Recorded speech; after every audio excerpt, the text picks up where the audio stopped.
Let's go Bob, Al, and Seth. Bob Pocker, SceneDaily.com. I guess for both of you, Jack, yesterday you apparently said something about Ford coming in with an unprecedented kind of incentive and stock program for Carl. How big an impact did you feel that made?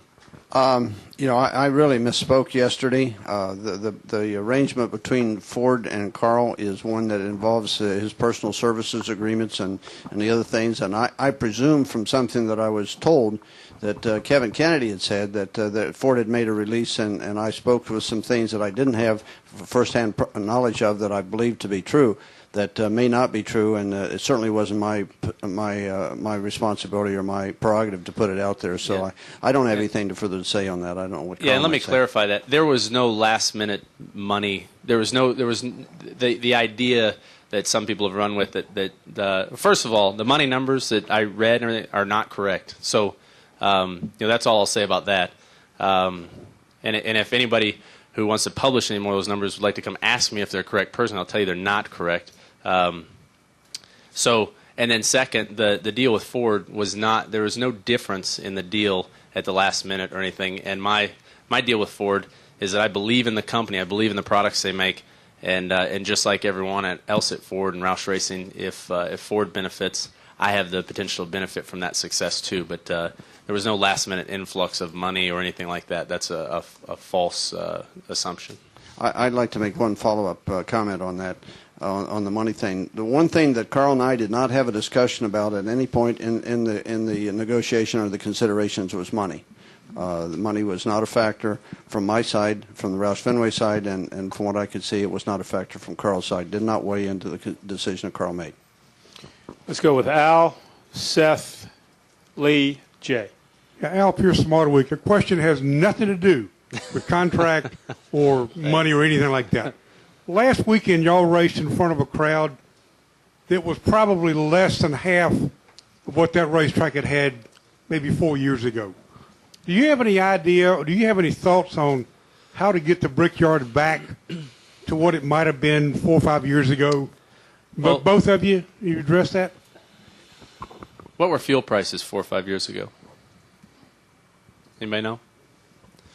I know that the people that I'm around and that I live around in Columbia, Missouri, that they love racing. They're more excited about NASCAR than they've ever been. But every fuel station I drive by, the fuel, gas prices are $3.55 a gallon. It's in Columbia, Missouri.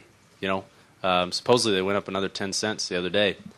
So when I look at Indy, I look at it as you got to say, is the glass half full or half empty? It looks half full to me. The fact that we have 160,000 people, something like that. Yeah, what was the number? 130. Yeah, 130, 135. That's a huge number of people to come out and enjoy that race. And I feel that a lot of the people who didn't come out there to the race are probably doing exactly what all of us are doing, is thinking, hey, what's the best thing we can do for my family? Maybe we'll go to another race this year. There's a race down in Kentucky that had people lined up for 20 miles. That's not too far away. There's a race there at Chicago. There are other races that are close. So I feel that we should be proud of the fact that 130-something thousand people came to that racetrack. That's how I feel about it. And my comment on that as it relates to Indy is I think it's a low water mark. Indy has gone through the initial bubble like Kentucky has gone through of having it be something that's new and fresh and has its novel attraction. And Indy has been there. The Brickyard's been there long enough now that the novel attraction is over. And I think as our economy turns and as people get more comfortable with their job situation, have more money that they're really willing to spend on entertainment, I think that will return to a higher figure. And whether it gets to be 400,000 or 500,000 people, I'm not fans paid admissions. I'm not sure that it'll ever achieve that. But certainly, I think that 130,000 is a low water mark. We'll go Seth, Lee, and over to Jay. Go ahead, Seth. Seth Livingstone, USA Today. Carl, obviously you had to make a monumental decision for yourself and your family. Can you shed any light at all on anything in the last week or so that happened either within the organization or without that convinced you that, hey, this is the right time and this is the right decision for me? Something that really pushed you over the edge? That's a good question. Not really. I think for the reasons that we talked about overall, I just decided this is the right place for me, and And if I would have made that decision 3 months ago, I might have had more second thoughts. I might have felt not as sure about it. And so to me, the fact that I had the time that I had and I had the opportunities, and Jack was as open as he was with showing me things that were going on. Ford, the way that they treated me through the process and showed me things that were going to happen in the future. All of that was a risk on their part because they didn't have to show me those things, but it took time for me to come to that conclusion. There wasn't one thing at the end that changed my mind or made my decision different, I guess, something like that. Go ahead, Lee, and then Jay. Lee Spencer, Fox Sports. Carl, can you talk a little bit about the people that did reach out to you from Ford Motor Company? And when you look at their history, look at the 6 decades that they spent with the Wood brothers, the loyalty that they've shown to Jack, how much did loyalty, when everything was said and done, weigh into your decision? Well, that's part of what I said earlier about the way I made the decision. I made the decision taking money out of the equation, what people would think out of the equation. Now, the fact that Ford has such a presence, that's and they have for so many years, that's huge. But to me, this was really about where could I be the most successful, where could I perform the best. That was what this was about.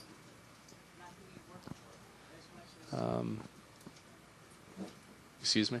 I mean, not so much who you work. I mean, when you take into consideration the reputation of a company. Right. Well, okay, yeah, I can say.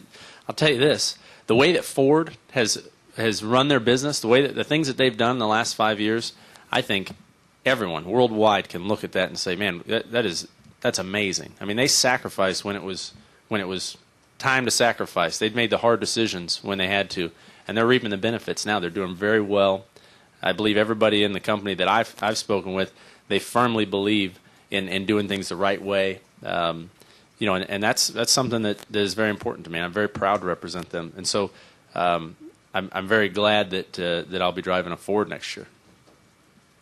The thing about Ford is, as it relates to a team owner like myself, is to have the confidence that you've got a partner that's going to be with you. The Ford Motor Company was founded the support from the banks and the financial institutions that backed Henry Ford followed the success he had in a race he had at St. Clair Shores, Michigan, and I think it was 1901 or 1902, and so that success and the fact that they've continued to market their products down through the decades with racing. And back in the 30s, the 30s, my dad drove a Model T in a fairgrounds thing and went through a guardrail fence. He told me that I should not think about driving one of these cars because I might get a splinter in my posterior.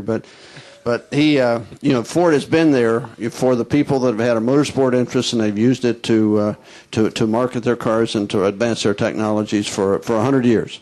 And they're going to be there for Carl and I as long as we want to race. Yeah. Jay Pennell with SBNation.com. Last week Jeff Gordon said that if you left, you guys would be done. Biffle said you needed to make a decision.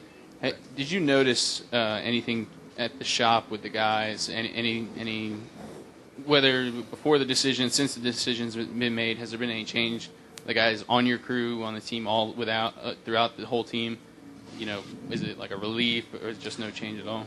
Yeah, I think everybody's really excited. I mean, I think all of us are. I know I am. Jack is. The guys. I've just spent a little bit of time talking to them about it today. I mean, everybody feels the same way. As best I can tell. That hey, man, that was getting kind of stressful. I'm really glad we're moving beyond that. I think everybody kind of has that same feeling, so that's good.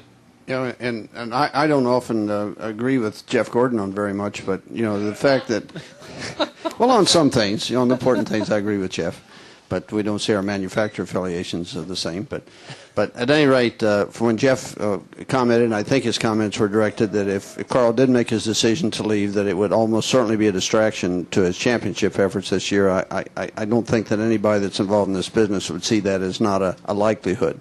And we're able to put that behind us now, and there was no damage done to the negotiations because he's still leading the points. And we've got 6 opportunities to win races between now and the chase. Yeah, I'm really proud of the fact that we went through all this. We're leading the points. we haven't missed a beat, and we're able to keep digging. So I think I'm proud of that. Carl, Jack, congratulations on this week's turn of events, and continued best wishes in 2011 and beyond. All right, thanks a lot. And thanks again to all you guys that were patient with me and treated us fairly through this. I really appreciate that. I appreciate it as well. Thank you much.